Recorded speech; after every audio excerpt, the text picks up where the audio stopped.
Hey guys, this is CeeGee with CardRunners.com, and I'm coming at you with my second episode of Quick Mix. First episode we covered 3-betting in stud high, and I wanted to kind of follow that up with playing after the 3-bet. So I broke it down to 4 different scenarios after playing after the 3-bet. And the first one is going to be having the lead out of position after the 3-bet. This is generally going to happen when you raise, say, like a 5 and get 2-bet by a 4 and 3-bet. And on 4th Street, you catch an ace or a king or something to make you go first. Or they just don't improve to a higher card and catch whatever. And in this position, you obviously have 3 different options. The first one being to continue betting, to check raise, and to check fold. Now, generally, if we 3-bet, we're almost never going to check fold 4th Street, pretty much ever. I can't really think of a scenario in which we would check fold. Maybe if we were trying to re-steal and we know that villain is just never going to fold at a certain point, and he catches a suited connector, but even then you're pretty much tying yourself to a pot with the majority of your range. So check folding is usually not going to be part of your repertoire after the 3-bet with the lead. Betting is going to be pretty much automatic on most cards. I want to say most cards because there are going to be some cards that you can check call or check raise. I actually forgot to put in check call.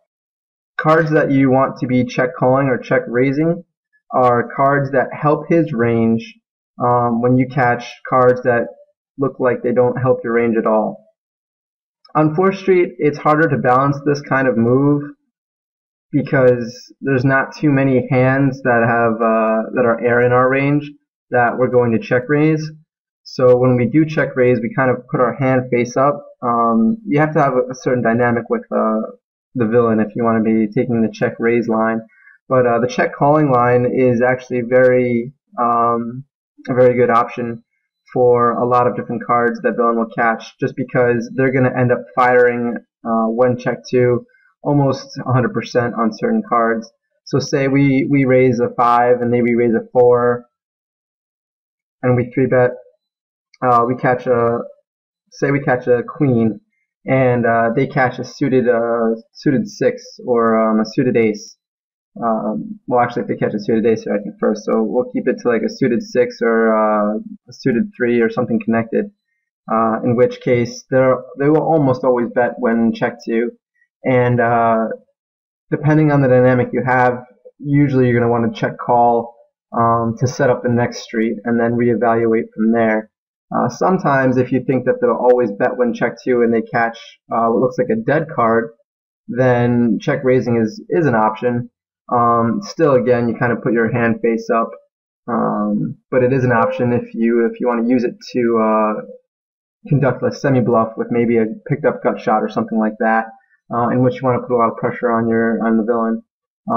A scenario like that would be where we raise a jack with a hand like jack 9-10. And we get 2-bet by, say, a 7. We 3-bet, and we end up catching like a king or something like that, and they catch a dead suited card. So say this, the 7 of diamonds was the one at 2-bet, and there's a bunch of dead diamonds, and then they catch a diamond.